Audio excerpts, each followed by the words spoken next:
Good afternoon, children. Again, we are here with the chapter 18, Union Government, the Legislature. And we will continue this chapter. Today is lecture 2 of this chapter. So, in my previous session, we discussed about that there are 3 levels of government: central government, state government and local self-government. We also discussed about head of the state, head of the government, and then we came across the 3 organs of government: legislature, executive and judiciary. Legislature, where the laws are made; executive, those who execute the laws; and judiciary, the third organ, which is separated from the other 2 organs, working in an independent and impartial manner. Now, today in this session, we will continue where we will come across the lists. The union and state government have definite jurisdiction of making laws. So, there are definite jurisdiction of legislative powers without any conflict or overlapping of function. That means the state government and the central government has been given definite jurisdiction under which they will make laws, or they will enjoy legislative powers of making laws, and one will not overlap the other, means one will not interfere in the other or enter in the other jurisdiction. So, for that, our Indian framers, the framers of our Indian Constitution, provided 3 lists. How many lists? 3 lists. First is union list, second is state list, and the third is concurrent list. Now, this list have been provided where the laws could be made according to these 3 lists. Union list, first of all, we will come across the union list. So, we are coming across the union list. Article 296 deals with 7th schedule of the Indian Constitution. In union list, we have 97 subjects. How many subjects? 97 subjects. But now, at present, we have 100. But at present, we have 100. Don't get confused, children, because earlier, as in your book, it is 97 subjects, but at present, there are 100 subjects. Because time to time, the powers are being increased and the laws are made according to that. But children, one thing I want to tell you, that if you are writing 97 subjects, you will write 97 subjects. Earlier it was having 97 subjects, but now at present there are 100 subjects. You have to write this, because many times the correction is done according to the book. So you have to mention 97 subjects, but in bracket you can write that at present it is having 100 subjects. Now, why this is having 100 subjects and the union list contains all the important departments. All the important subjects are being enshrined in union list. Why? Because central has exclusive power to make laws. Here, who is making laws? Center is making laws. Center makes laws. So here center is having the exclusive power to make laws. Second thing is that union list signifies strong center as it has more subjects. So it signifies strong center. This union list signifies strong center which has more powers. The third one, it contains important subjects. It contains important subjects. Like, what are the important subjects? Like defense, foreign affairs, railways, banking, post office. These are all the important subjects. Next is all the matters that are of importance for the nation. For the nation or uniformity of legislation nationwide are all included in this union list. So all the matters of national importance. Whose importance? National importance, you can say.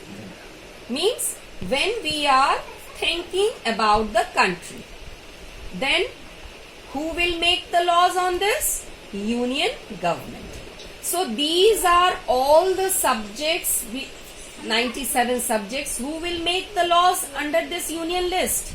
Union government, or you can say the national government working at the center will make laws, and this makes the union government more powerful. Why union government is more powerful? Because the center make laws here, and it also signifies that union list signifies that it is having a strong center which is having more subjects included in it. Obviously it has more subjects. Then all the important subjects are there included in this union list, which the union government will make laws. What are those important subjects? Like railways, defense, banking, etc. Then all the matters of national importance or to ensure uniformity of legislation nationwide, the union government will make laws on it. So if it is related to national importance, the union government will make laws on it. Then the fifth one, dominance of union list over state list is secured by the Constitution of India. That means the Indian Constitution, dominance of union list over state list. That means our Indian Constitution has given more powers to union government, and so the union list dominates over the state list. And if there is a conflict between two, obviously most of the cases we will see that union government shows that it is more powerful. So these are all about the union list, where the parliament will make laws on it, and it has exclusive powers to legislate on it, to make laws on it. So here, who is been making the laws? Parliament. Parliament is legislating the laws. On what? On the subjects mentioned under union list. And how many subjects are included in it? Earlier it was having 97 subjects, but at present it is having 100 subjects. So this is all about the union list. So I hope so, children, that you have understood this union list. And here the parliament is more powerful, or you can say the parliament is having the exclusive power to make laws on it. And all the important departments, all the important subjects has been given to the parliament to make laws. That's why we can say that union government is more powerful. In my previous chapter, I told you that India is federal in form but unitary in nature. So this is also one of the reasons where we can prove that union government is more powerful than the state government, because these are the reasons by which we can say that union government is more powerful. State list. Now we come to the second list, that is state list. It is containing 66 subjects. But now it is having 61 subjects.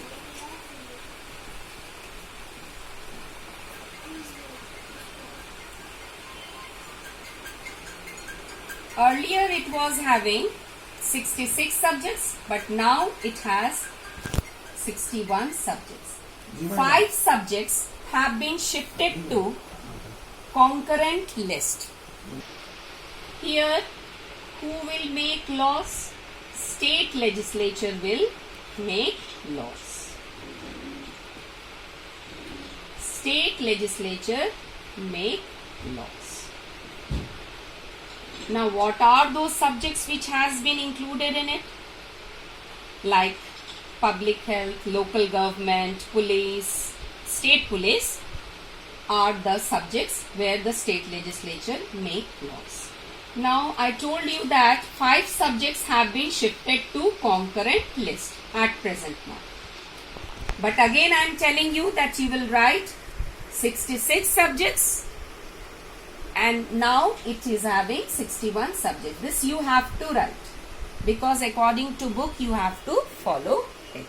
So here the state legislature will make laws, and the 5 subjects which have been shifted to concurrent list are education, then forests, then protection of wild animals,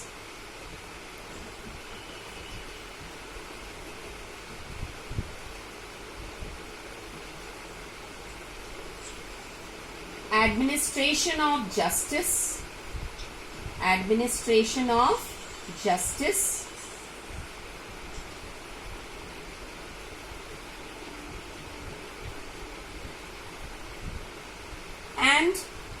organization of court.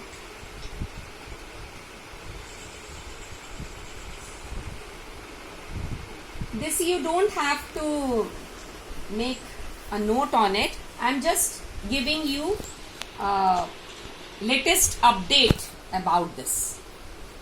That under this state list, there earlier it was having 66 subjects, but at present there are 61 subjects. This 5 subjects which have been shifted to concurrent list, that is education, forest, then protection of wild animals and birds, different species you can say, then administration of justice and organization of courts except Supreme Court and High Court.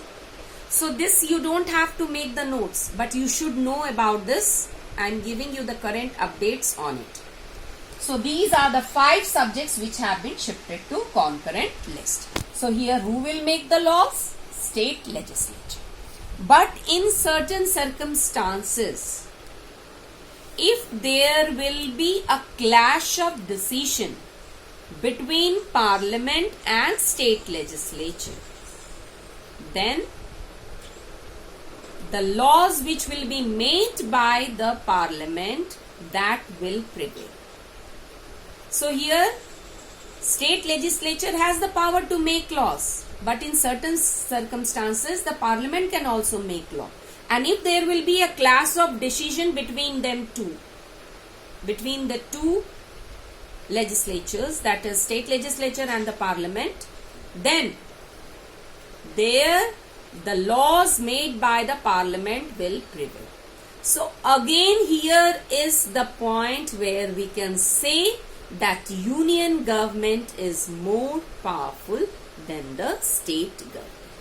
There have been a definite jurisdiction of powers, legislative powers between union and state government.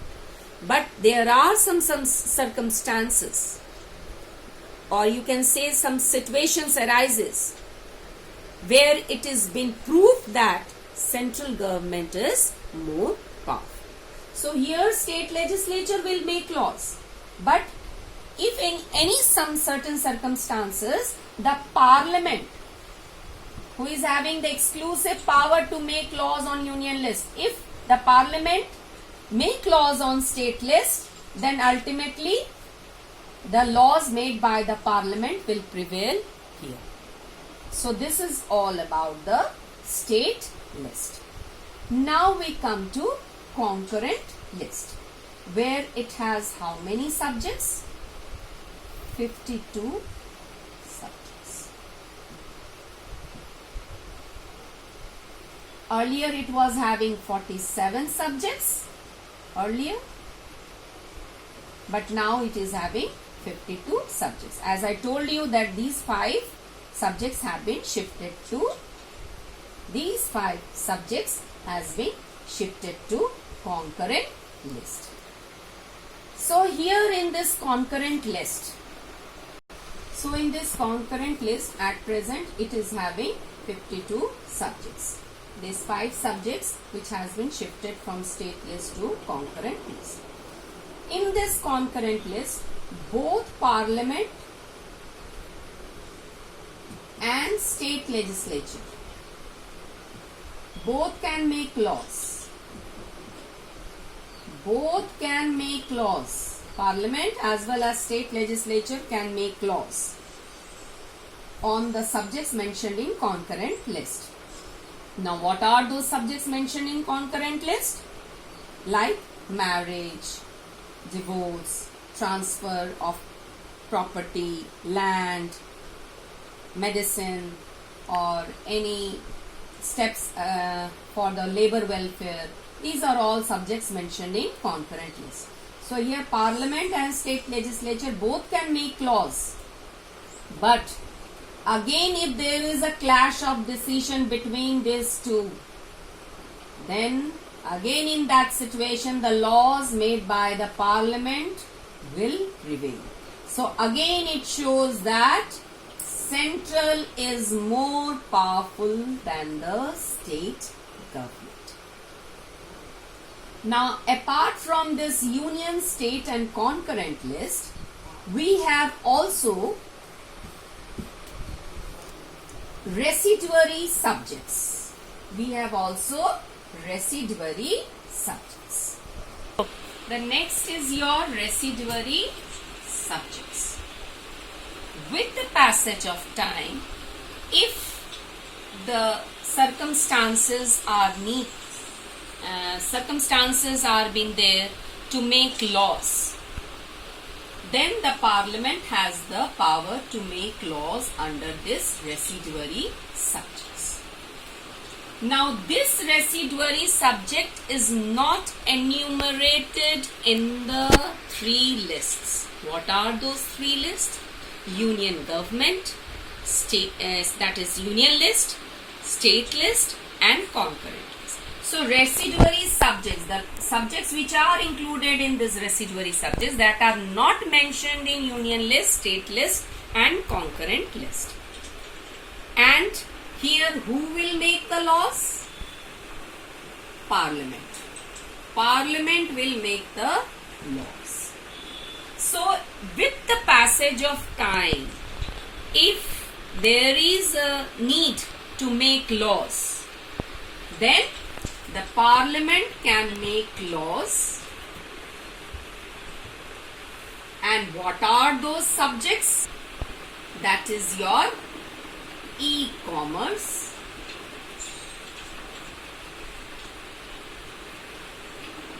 computer software, in IT sector also. So these are the subjects in this residuary subjects. So with the passage of time, if any such matter arises under the central government to make laws, then the parliament has the power to make laws on this. So that is called a residuary subjects. So you can get a question from here that what do you mean by residuary subjects? Most of the time you are, even in the last 5 or 6 years, it has been came to know that this question comes always of 1 or 2 marks. That what do you mean by residuary subjects? Then how you are going to define? That residuary subjects are those subjects which are not enumerated in the 3 lists. That is union list, state list and concurrent list. And with the passage of time, if the matter, any such matter arises where the laws have to be made, then the parliament has the power to make laws on it. That is known as residuary subjects. So these were all about the list, 3 lists, and apart from that 3 lists, the residuary subjects. So we came to know, after studying all these 3 lists and also the residuary subjects, we came to know that union government is more powerful than state government. There are different jurisdiction of making laws or legislating laws. And in the Indian Constitution, every government has been given the subjects to make laws. But after studying all that, we came to know that in most of the cases, central government is more powerful than the state government. That's why it is called federal in form but unitary in nature. So this is all about the 3 lists. Children, today I am giving you an assignment, today's assignment, that you have to define these terms. First is define residuary subjects. Define residuary subjects. And second, differentiate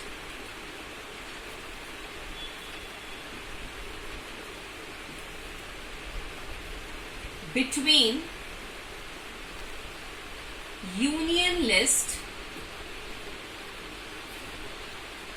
and state list. Define residuary subjects, and second, differentiate between union and state list. These questions you have to write in your civics notebook.